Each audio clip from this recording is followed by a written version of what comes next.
Online class में welcome सभी का। ठीक है, आज कुछ और प्रैक्टिस लेके आए हैं। ठीक है, देखिए और क्लास के अंत तक जुड़े रहिए। ठीक है, और महत्वपूर्ण टॉपिक है आज आपके लिए। ठीक है, और अपने जो भी जितने भी दोस्त हैं उनको भी आप क्लास को शेयर करते रहिए, जिससे उनको भी कुछ इससे लाभ मिल सके। आज जो सवालों को हम लेकर आए हैं बहुत ही महत्वपूर्ण सवाल हैं और सभी परीक्षाओं के लिए महत्वपूर्ण है। ठीक है, यूपी बोर्ड के लिए तो है ही है, लेकिन सभी परीक्षाओं के लिए भी महत्वपूर्ण है। ठीक है, और इन सवालों को लगभग कहा जाए तो पूछा ही पूछा जाता है। और देखते हैं, आज शुरुआत करते हैं आज के सवालों की। ठीक है, और क्लास के अंत तक जरूर बने रहिए। देखते हैं, बहुत ही महत्वपूर्ण सवालों को आपको कराते हैं। जैसा कि पहला सवाल यहाँ पर है, ठीक है, ये वेग से संबंधित है। यदि हमारे पास कोई 20 किलोग्राम की एक बंदूक दे रखी हो, यानी एक 20 किलोग्राम द्रव्यमान की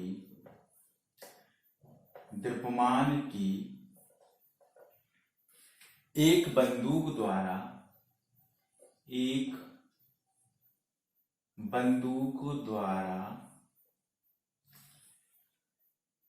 20 ग्राम द्रव्यमान की एक गोली,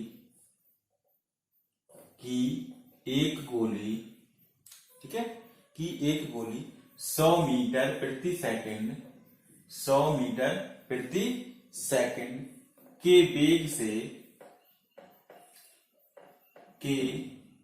वेग से दागी जाती है।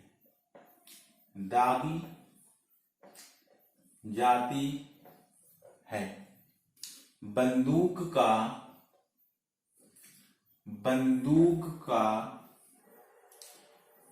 प्रतिक्षिप्त वेग क्या होगा? ठीक है, वेग ज्ञात कीजिए। यह है महत्वपूर्ण आज का सवाल में ये कह रहे हैं कि एक 20 किलोग्राम की एक बंदूक है द्वारा 20 ग्राम द्रव्यमान की एक गोली 100 मीटर प्रति सेकंड के वेग से दागी जाती है, यानी चलाई जाती है। तो बंदूक का प्रतिक्षिप्त वेग क्या होगा, यानी कितने वेग वो प्रक्षेपित करेगी, ये यहां पर है सवाल। अब देखो, तुम्हारे पास बंदूक का जो द्रव्यमान है उसको हम मान लें कैपिटल एम है।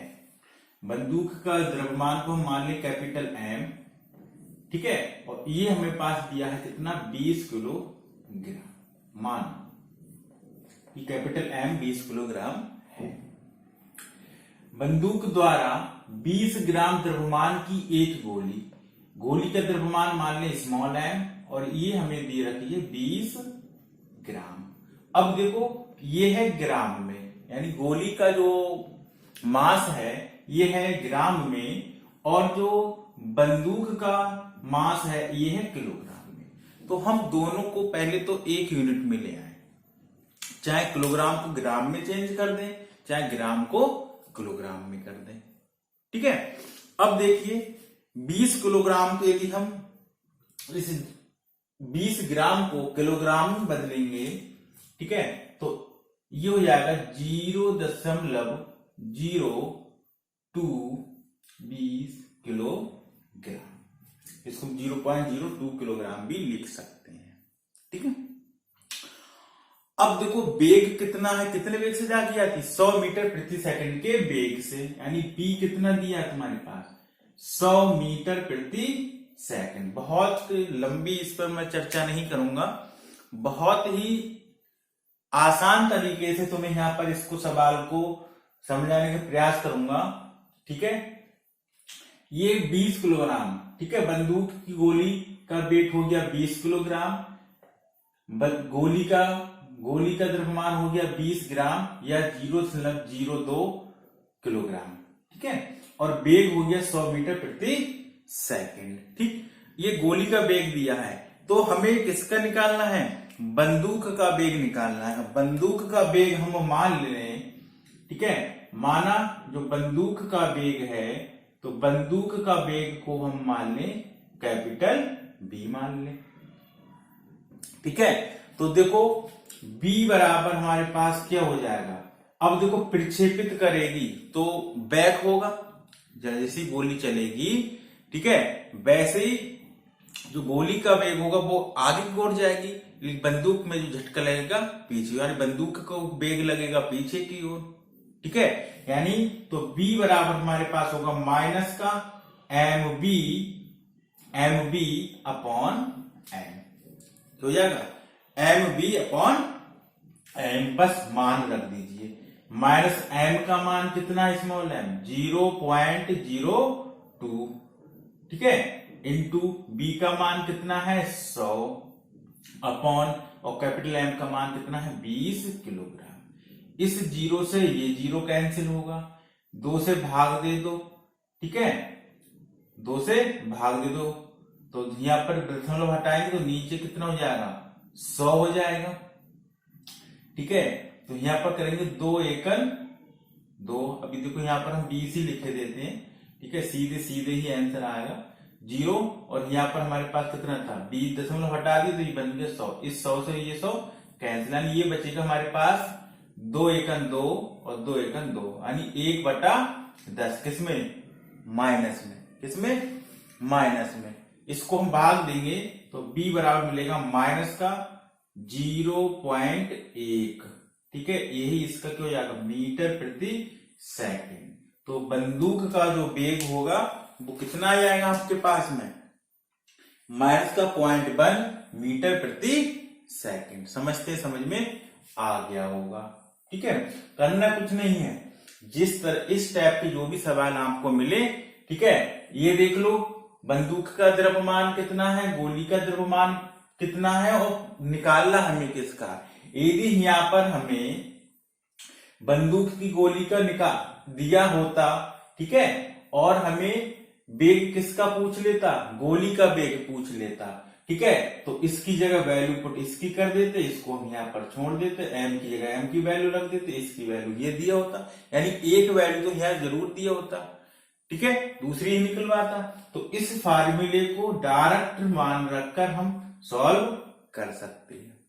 वैसे तो m1 प्लस m2 लगाते, यानी ऊर्जा संरक्षण का नियम, संवेग संरक्षण का नियम का यहाँ पर यूज करते हुए फिर आगे बढ़ते, ठीक है, तो बहुत लंबा प्रोसेस हो जाता, ठीक है। तो डायरेक्ट यहाँ पर हमारे जब मान मिल रहा है तो इतना लंबा हमें करने की आवश्यकता ही नहीं है, ठीक है, और परीक्षाओं में इतना समय भी नहीं होता है, ठीक है। तो उनको ध्यान में रखते हुए बहुत ही शॉर्ट तरीके से तुम्हें बताया गया है, ठीक है, इसको नोट कर लें। फिर आज का नेक्स्ट सवाल हम आपको बताते हैं, ठीक है, इसको नोट करिए, फिर नेक्स्ट सवाल हम आपको आज बताते हैं। अब देखो आज का नेक्स्ट सवाल समझते हैं, सबने नोट कर लिया होगा।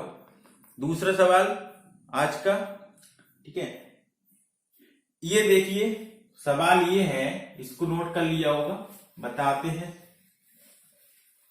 और क्लास को शेयर करते रहिए, ठीक है, और जो पहली बार जुड़े हो हमारे साथ ऑनलाइन क्लास में, ठीक है, वो चैनल को सब्सक्राइब कर दे, इससे हर क्लास का नोटिफिकेशन जब भी हम पढ़ाना शुरू करेंगे तो आपके पास पहुंचता रहेगा, नोटिफिकेशन आपको सबसे पहले मिलेगा, इससे हमारी क्लास का आनंद आप ले सकते हैं, ठीक है। अगला सवाल है 40 किलोग्राम और 20 किलोग्राम द्रव्यमान के दो पिंड हैं। एक पिंड है 40 किलोग्राम का, यानी 40 किलोग्राम व 20 किलोग्राम द्रव्यमान के, ठीक है, द्रव्यमान के दो पिंड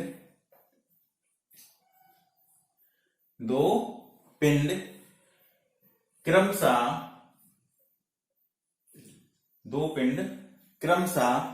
10 मीटर प्रति सेकंड व 50 मीटर प्रति सेकंड व 50 मीटर प्रति सेकंड के वेग से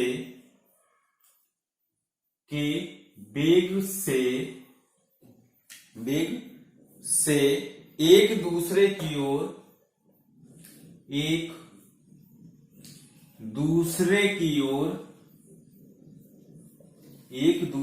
ओर गतिमान हैं।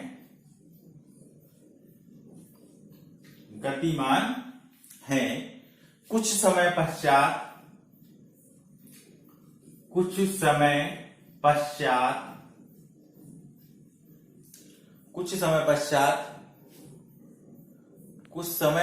पश्चात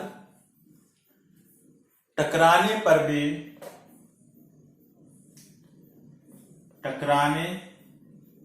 वे परस्पर संयुक्त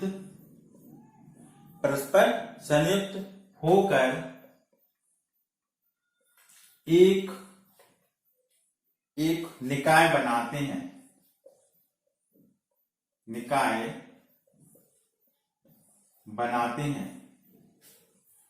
निकाय का वेग बताइए।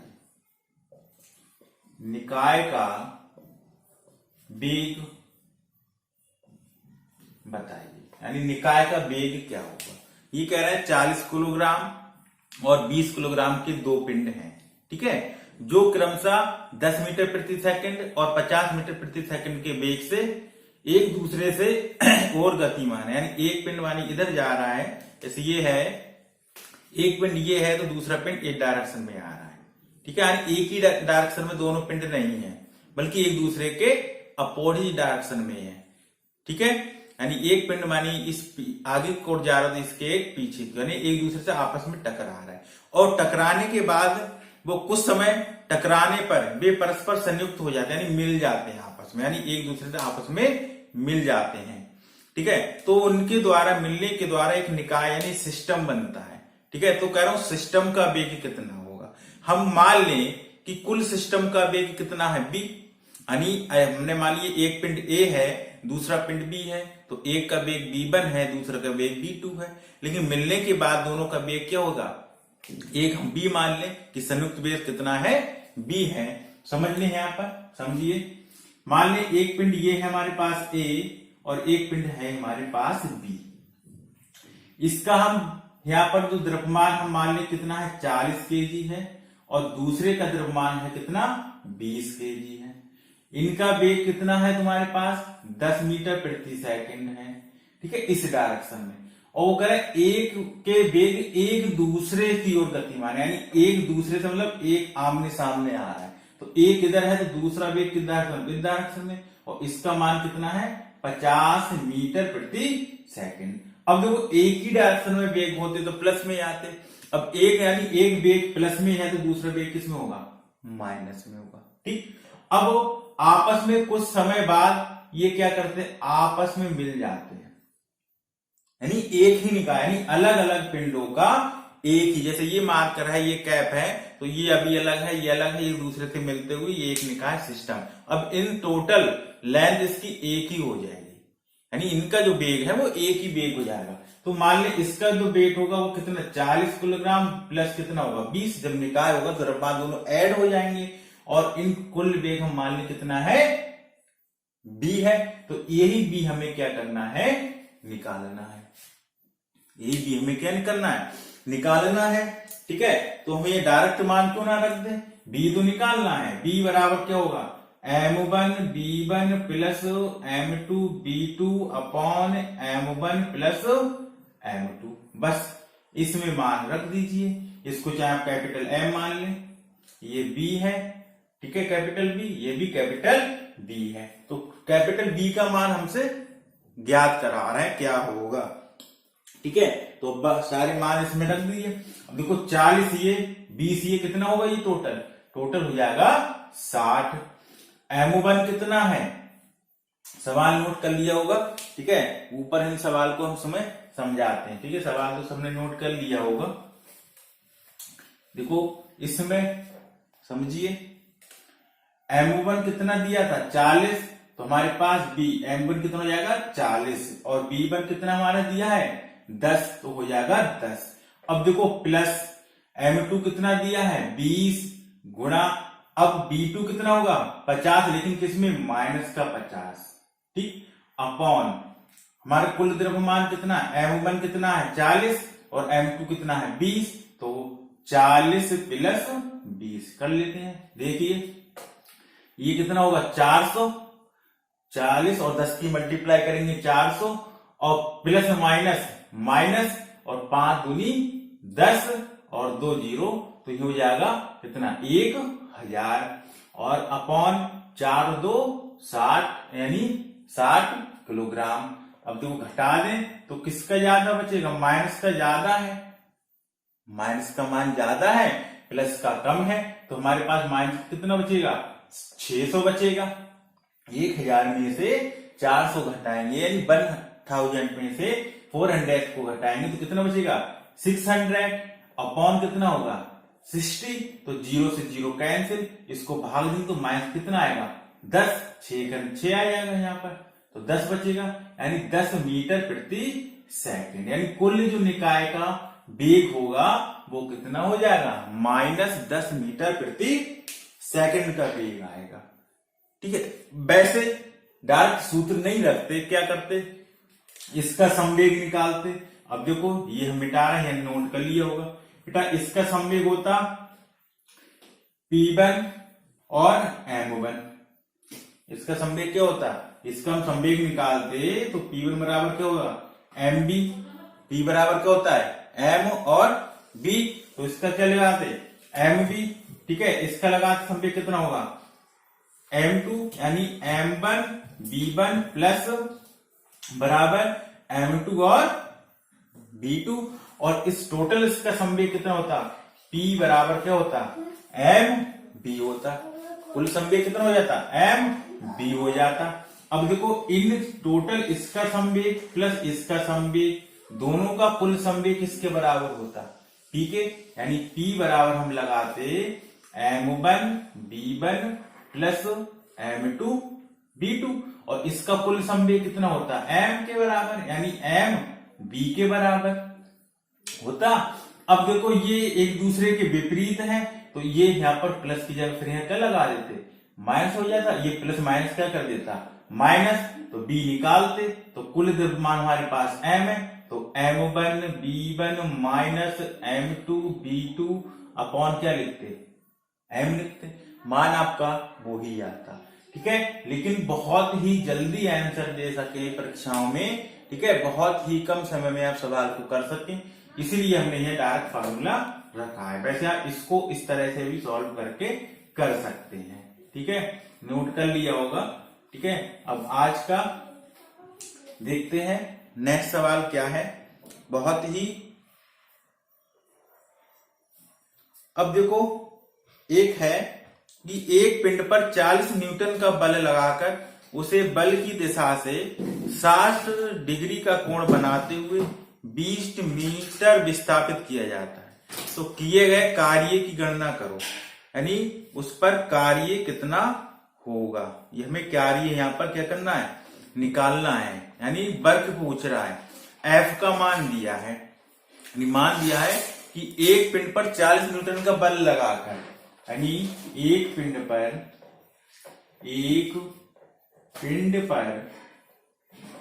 40 न्यूटन का बल लगाकर 40 न्यूटन का बल लगाकर उसे बल की दिशा से 60 डिग्री का कोण बनाते हुए 20 मीटर विस्थापित किया जाता है,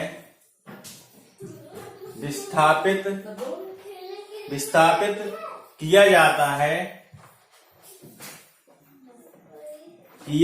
है किए गए कार्य की गणना कीजिए, यानी किए गए